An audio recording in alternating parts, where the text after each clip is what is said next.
Welcome to the Velvet Room. Today we'll be talking about Persona 2 Innocent Sin from the duology of the twos. Many people forget Persona is a series of 6 mainline entries because Persona 2 was actually 2 games.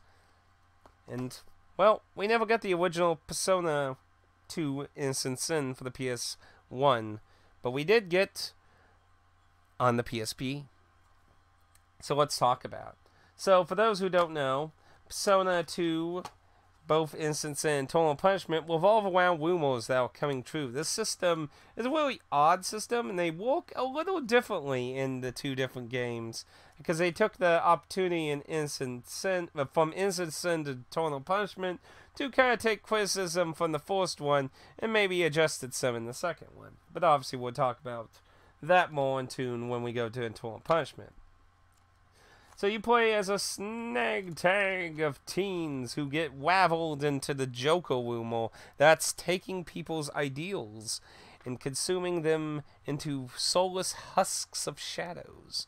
So you and your team run around the city and finding out what's going on while spreading rumors to your benefit, changing what shops sell, changing their prices, changing events that can happen within the game, and also creating side quests that can show up during dungeons. Though it's important to note, though, just very important to note for those who are going into this, that when you finish a dungeon, you don't go back. So if you want to do the unique side rumors that have to do with that dungeon, you need to do it while you're doing it. FYI, for your information. Anyway,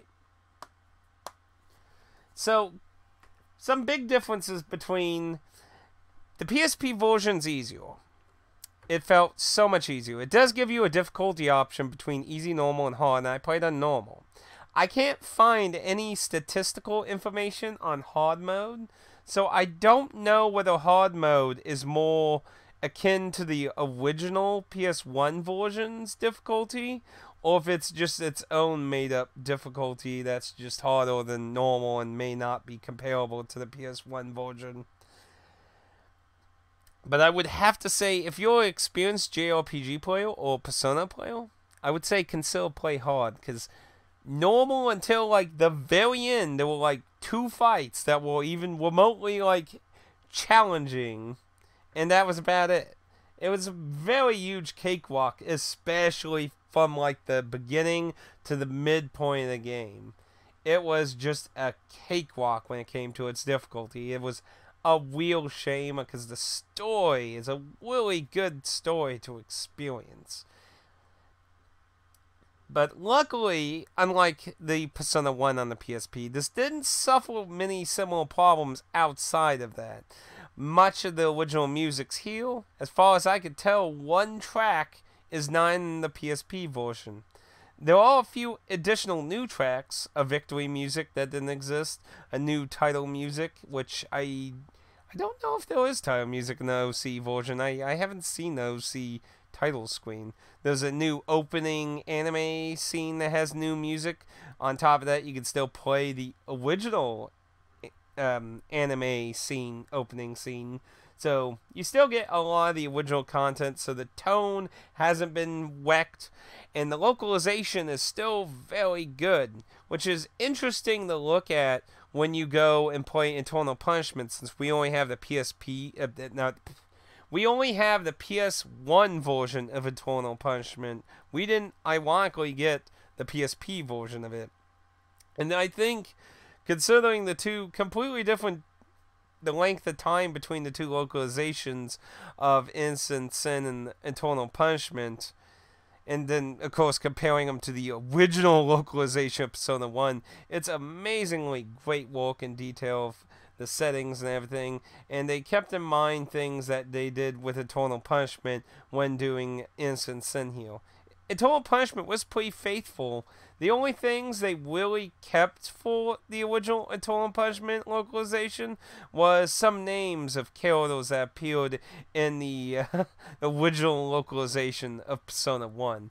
Those were dropped for their original or better fitting names in the PSP version. So, no chunky heel, my dear friends.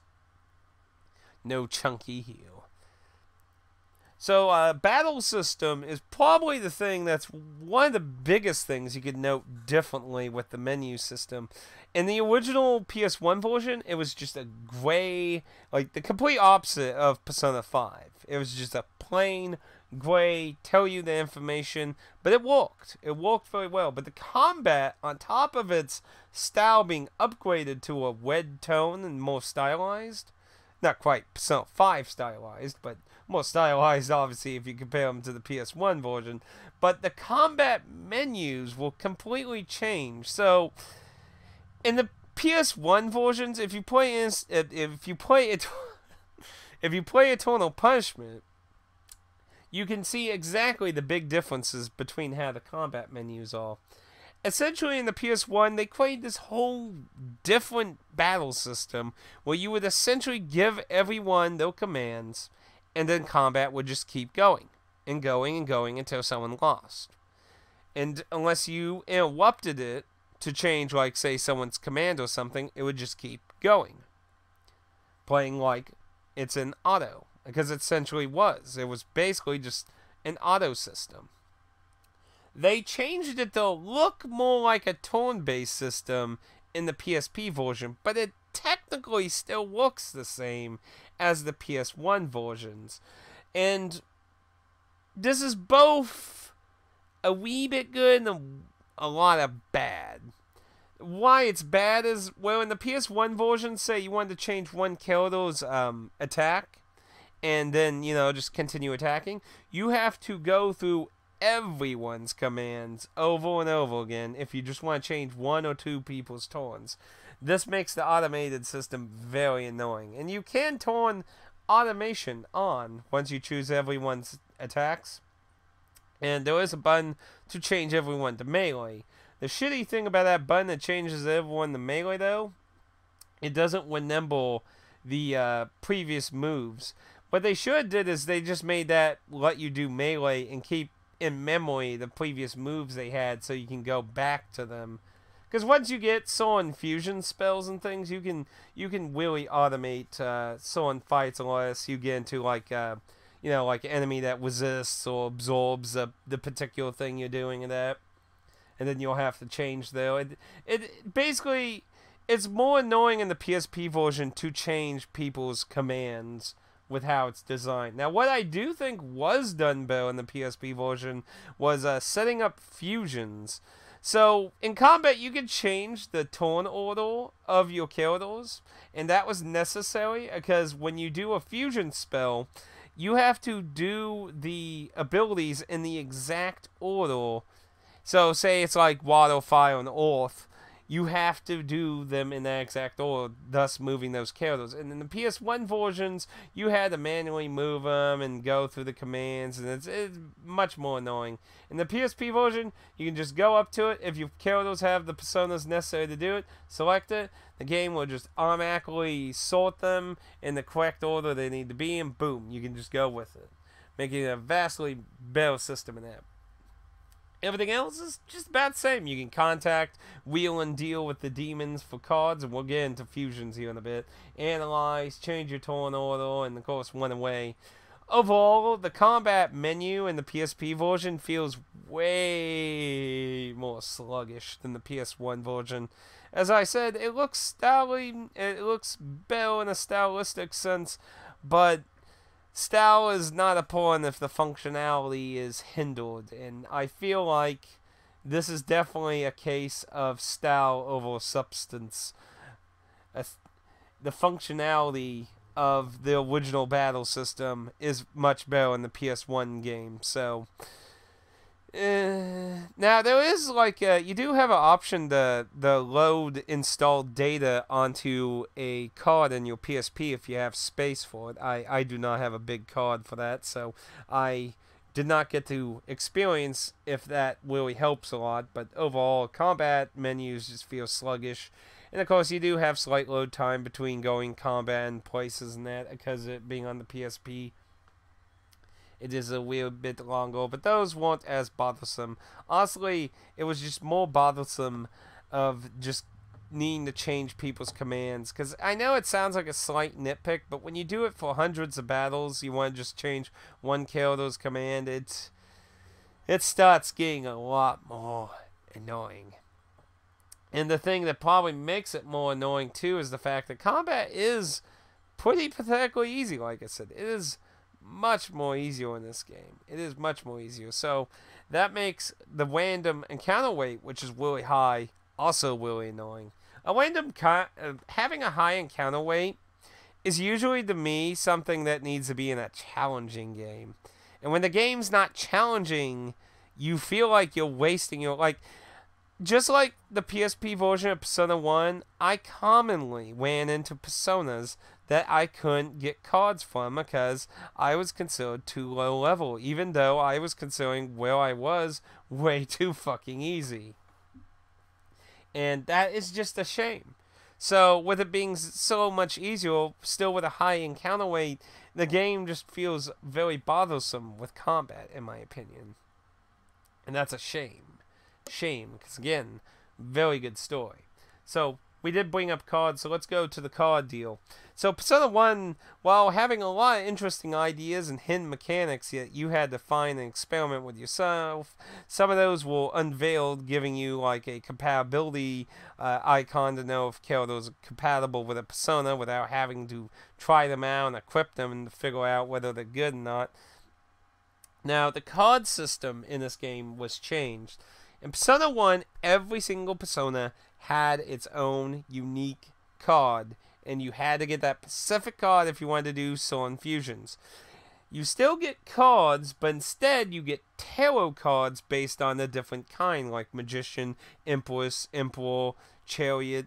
You get those types of cards. And then you'll go to Igor and say, like, you want to get a Magician Persona. You need 200 Magician cards. Give them 200 cards, boom, you get Persona. Now, you still have to be in a similar level range to said Persona, so you can't just get over-leveled Personas. So you still have to have that. But the card system is vastly better, in my opinion, in this one. It's not as annoying, because you're still going to fail. There's still some randomness to doing contacts with the demons. Some of their questions won't... You'll find, like, certain answers that certain types of demons prefer, but then sometimes you'll get a random chance where they have a different reaction than normal to that question, and then sometimes fail. And it's just... On top of getting cards, you can get items and money again, and make contracts with demons. When you make a contract with a demon, you can use them to spread demon rumors. Unlike the normal rumors you'll get in the game, and you can get those spread to cause different effects, demon rumors can only happen by learning them through demons and having demons spread them. A lot of these rumors in Innocent Sin deal with different moves that demons have, and along with the legendary weapons that can be later be found way later in the game. Way later in the game. Now, probably one thing that I specifically found annoying in Persona 2 myself was the fact you can't go back to dungeons. Now, when you look at the series as a whole, that's a pretty common thing through most of the games. You don't get to go back to a lot of old dungeons. Persona 4 you can, and Persona 3 you can, because, well, the whole thing is one dungeon in Persona 3, but Persona 5 you can't, and in Persona 2s you can't. In Persona 1, it kind of depends on where you are. You can kind of go back-ish to a few places if it's still relative to the time that you did them, but overall they just kind of also fall to the wayside overall. And that's a little annoying in this, because each dungeon has a unique rumor that makes a monster appear in it, which means you have to do it while you're doing that dungeon. If you finish the dungeon, that Wumo is pointless now. It is no longer finishable now and that, and it's a bit annoying. There is one dungeon similar to the cave in Persona 1 that you can always go back to and find many of the personas throughout your journey, and along with a few bonus things near the end of the game. And that's the factory in Innocent Sin. Eternal Punishment also has its own facilities that are similar to that, but it's not the factory in that one. But that's just another subject matter on that. Now, how should I put this? Now, with some of the upgrading they did with Persona 1, they left a lot of things pretty similar. The city map is still the same. It was touched up a wee bit, like the little icons that represent the people were touched up a bit in that, but overall they still have the same artistic style map, as opposed to how they scrapped the original PS1 version of the world, the city map, for one that's more in line with the modern titles in the PSP version of the Persona 1. Now, when it comes to whether I would recommend this game, unlike Persona 1, which I said is kind of I would just say if you're a hardcore Persona fan, maybe, but it's kind of iffy because we don't have a good version of Persona 1 in America. At least in Japan, you can just play the original PS1 version, but we get a butchered version no matter what. Innocent Sin, I'm glad to say, isn't as butchered as the Persona 1 was on PSP, but it still has a number of flaws that make it a little ways from a definitive experience. Now, there is some new content. There's a theater mode that has stories that you take the cast to the schools of Persona 1 in Shimitense If schools environments to experience a storyline and a boss in those areas. On top of that, in the Japanese version, you could make your own dungeons. This was completely scrapped in the English version, and on top of that, they also had DLC missions you could buy. And one of the unique things about one of those is there were several that involved the Persona 1 cast that kind of branched the gap between Persona 1 and 2. Because Innocent Sin, while several characters do appear in it, they don't have that big of a role in Innocent Sin. They have a vastly bigger role in Eternal Punishment, which really actually made me feel more happy about playing Persona 1 more so with Eternal Punishment than Innocent Sin did, because they really still feel pretty disconnected from Innocent Sin. Some other things they also did. They changed up the battle scenery. The battle scenery is a lot more plain in the PS1 version of Innocent Sin when comparing to Eternal Punishment. So overall, they basically just took a bunch of them from Eternal Punishment and put them in the PSP version of Innocent Sin. A good example of this is the first boss fight in both games that take place in the clock tower. In the original Innocent Sin, it was just a flat image of gears that didn't turn, while in Eternal Punishment, they were two gears that turned, animated underneath the characters. This background was put into the PSP version of Innocent Sin, so a lot of the scenery for the battles is upgraded in my opinion, mostly for the positive. A few could be a little subjective, but I don't feel like it was in a negative sense on how like the music tone difference in Persona 1. And I think that covers a good number of things. Going into this, it was enjoyable. The fusion system was also good too. The mixed magic and create better magic. There were a few in Persona 3, but it's a concept that's really only in Persona 2's. And that's a fun system that allows you to mix characters' moves and stuff. Actually, no, I didn't even go about... There's so many different things to talk about. Another thing I didn't talk about actually was how they did change up combat actually because they changed it to an auto system. I forgot to mention that combat is completely different from Persona 1, which was a turn-based grid system. That was completely dropped. Now you just have a more traditional looking combat system where the characters take turns whacking each other. And because of that, they changed some of the spells to be group. You got single, group, and hit all a type magic. So that's how they changed that. Well, like in Persona 1, there were area effect spells. So that's how they kind of shifted with that, which I feel like was much better because I hated the grid system they did in Persona 1. Like, the only, like, grid system thing I think was really good in a turn-based RPG was, like, Enchanted Arms. That actually did a pretty good job with that. It was just too clunky in Persona 1, but it was a older game, you know. Older game, you know. Overall, though, I really enjoyed the Persona 2 Innocent Sin. Now, we're going to get into spoilers, so before we start talking about spoilers, I would give Innocent Sin for the PSP. I think it's important to note the PSP experience, I think, is worth a good $49.99 value, in my opinion. It's a pretty good game.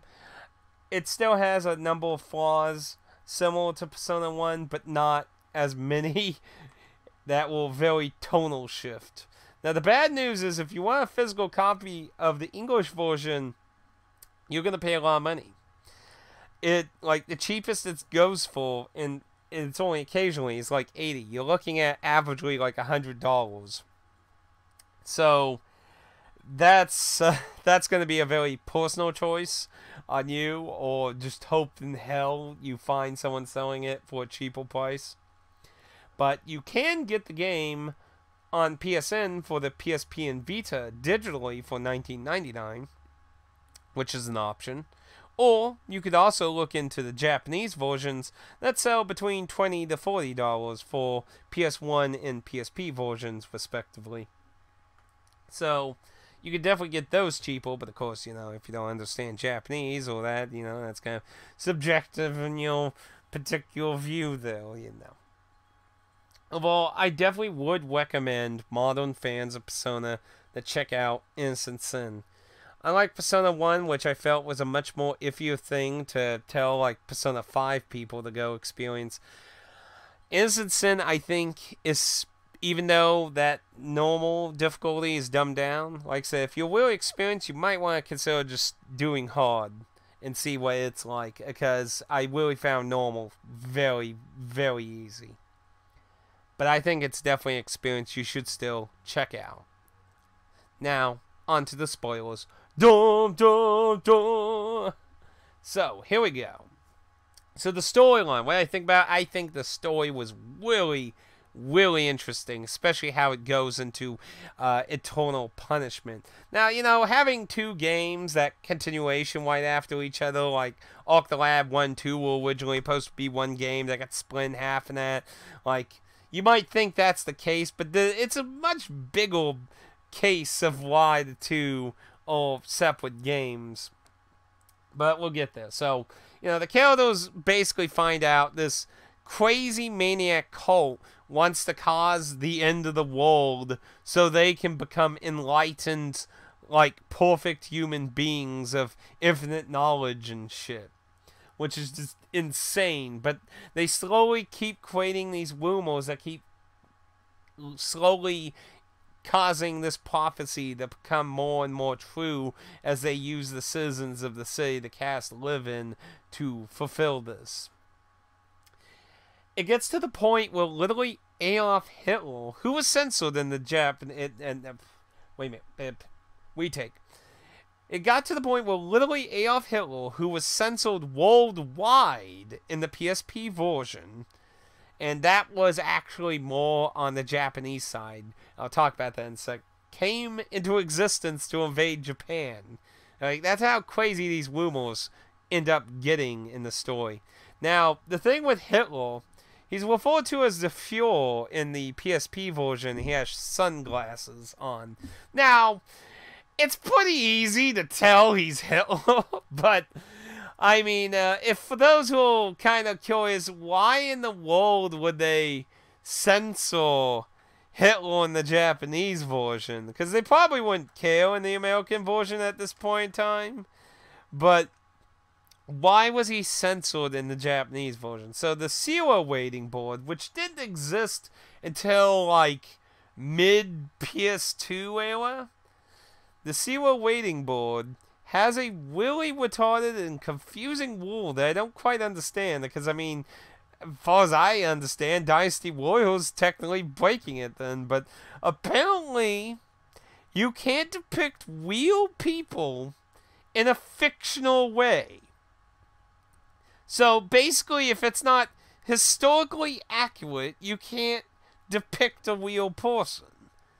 Now, I don't think this rule technically exists anymore, because it would make all kinds of games not be able to be for sale in Japan or need weird censorship. It might have just been a short-lived rule. I could not find information on that. But I do remember that being the reason Atlas gave for being why Hitler was censored worldwide.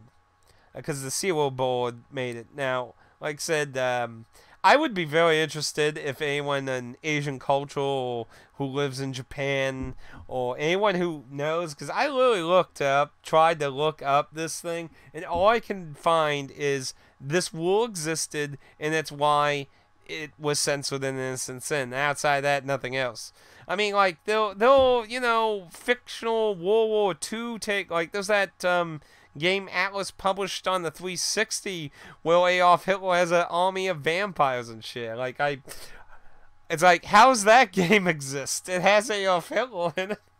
I don't get it. So I'd love to know, but I could not, for the humanity, find any information on whether this rule exists, or maybe there's some details we don't know about it that make it exempt. Because, I mean, Dynasty Warriors does really fucking weird shit with historical people. I mean, like, fuck, one of the PS2 games openings just have them doing, like, pop star dancing and shit. So, I don't know. Weird, very weird rule, but whatever. Hitler got censored. So, Nazi symbol imagery was removed from all versions on the PSP, and Adolf Hitler has shades, and it's called the Fuhrer. But it's still very obvious that they are Nazis, pretty much. If you're anything familiar with World War II, they use World War II-esque looking equipment, and they all directly referred to as the last battalion of German forces. So I think it's still pretty obvious, but they toned it down. And it'd be a bit of a strange thing there. But anyway. After you go through all the insanity of the city literally being flown on a flying saucer off the planet and shit, you get to what is a really weird moment. Well, Persona 1 had different endings of bad endings you could get into trouble with your choices. Your choices in Innocent Sin dictate whether your characters get the ultimate personas or not. Failing to do it, they won't get the ultimate personas, but you'll still come to the same conclusion in the ending. A bad ending. Innocent Sin does not end on a happy note. One of your party members gets brutally murdered, and the villain gets to laugh away as the world is literally destroyed, and the only surviving humans left are the people in your city flying in space on top of a flying saucer. Philemon gives the characters hope, though, that they can create a new timeline located in the human consciousness that creates the timeline that Eternal Punishment exists in. And that's how the two games are connected. By a terrible ending and the loss of a friend and a friendship that has to be sacrificed so the world can be saved and the person that they truly love can be saved. And that's Innocent Sin's story really compiled into a small sense, but there were a lot of good themes in the game. It uses the zodiac signs as a theme for the prophecy. The characters all represent one of those zodiacs too. Shadows are introduced more heavily into where they were a very minor thing in Persona 1. Shadows, what we know as shadows in the modern games, are being vastly fleshed out more in the two duology of Persona 2, and we'll get to see more of their evolution in internal punishment. But I think it was a really good game. It ends on a sour note of a Aerith level of sadness, and I think that helps carry the mood and determination to save the world in internal punishment. So I definitely recommend checking out Innocent Sin. I think is worthy of your time, even if it would be just for the story for the PSP version. Now, it is interesting to note that the Japanese version on the PS1 has been translated. So technically, whether you go get your own version of the Japanese version so you can do that, or go through, quote unquote, other means, you can experience the OG version in English. So we're at least a little more capable in that front. But I would check out. You would have to choose whether you want to go down that route to play the PS1 version in English, or just sell with the PSP version, whether you want physically or digitally. But it's a really good game. I definitely recommend it. Go check it out. If you feel like you learned anything interesting in this video, feel free to leave a like below. And if you feel like you learned nothing at all, feel free to leave a dislike guilt-free. If you have any questions, leave a comment down below. And if you're watching on Twitch, you're free to message me on Twitch. Until next time, that's Persona 2 Innocent Sin. And next time, we'll be looking at internal punishment when we return to Persona. Until then, be safe out there in the human consciousness. It can be a dangerous place. The human imagination can go to truly scary lengths when left untouched. で、どうだった？私の作った朝ごはん。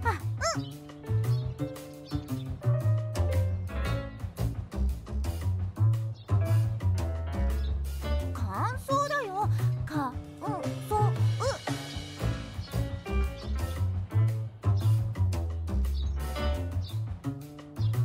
そうか、そうか。